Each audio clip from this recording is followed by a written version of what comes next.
Chegou a jogar no Belenenses, é natural da Ilha Terceira, trabalhava numa escola secundária, mas revolucionou de alguma maneira, tinha um olhar muito diferente em relação ao futuro e o Lusitânia, o futebol açoriano deve-lhe muito. Chamava-se Elvino Betancourt. Faleceu há poucos dias e nós quisemos relembrar um pouco do Lusitânia desse tempo e lembrar alguns jogadores dessa época. Quem não se lembra dos nomes que vamos apresentar? O Nuno Neves, que é muito mais jovem, foi tentar também perceber quem era esse Elvino Betancourt.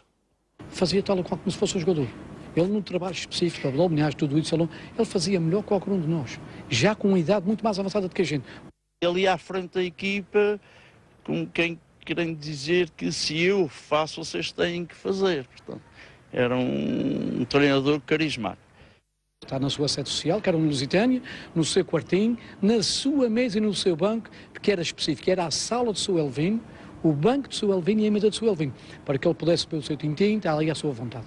E era de facto um homem com uma paixão fabulosa, quer pelo futebol, então pelo futebol era uma loucura. Era um homem apaixonado pelo futebol e foi por isso que fez dele treinador muitos anos.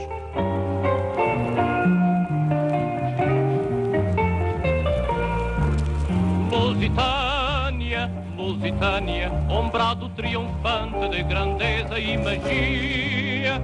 O Sr. Elvino foi uma pessoa que percebeu muito cedo que trabalhando mais que os outros tinha mais possibilidades que os outros.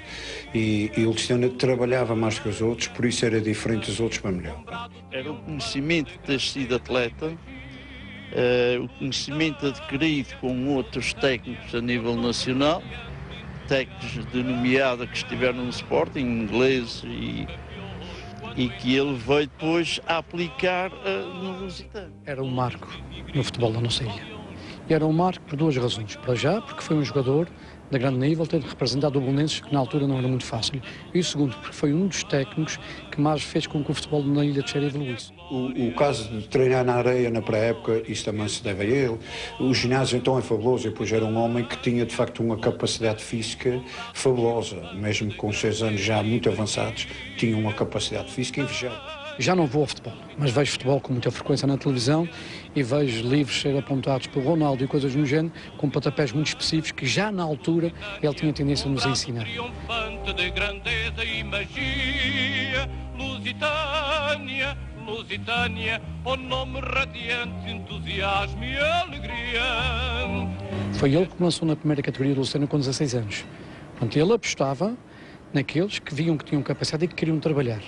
Eu tenho que dizer, e sem qualquer problema, que se fui alguma coisa no futebol, grande parte deve ao Sr. Elvino.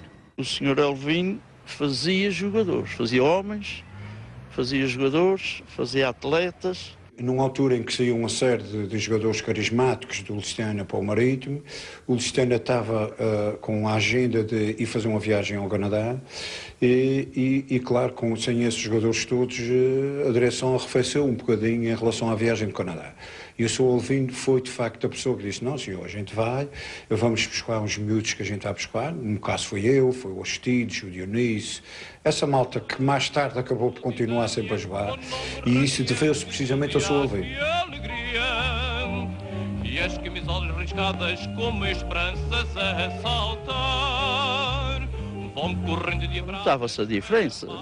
O Lusitânia ganhava sempre mais vezes e tinha a diferença em campo, a aplicação, o rigor, o jogo em si, a troca, a aplicação do futebol em si. A mentalidade do Sr. Elvino era muito diferente dos outros. Os outros clubes treinavam 3, nós tínhamos que treinar 4. Porque ele queria que as suas equipas fossem superiores em tudo. Não só no aspecto tático, no aspecto desportivo, mas também no aspecto físico. Era um homem com uma paixão fabulosa, quer pelo futebol, quer pelo clube.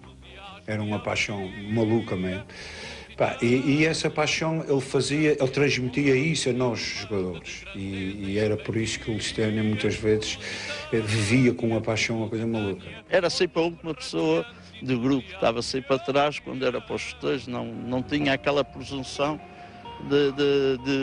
de tirar proveitos das vitórias que o clube conseguia. Como ele, não vai aparecer provavelmente, nunca podemos dizer o nunca, mas ele será sempre o Sr. Elvino. Será uma das peças fundamentais do futebol de muitos anos que passou como jogador, como treinador, e há muito jogador que deve muito ao Sr. Elvino pela maneira dele ser e da maneira dele trabalhar.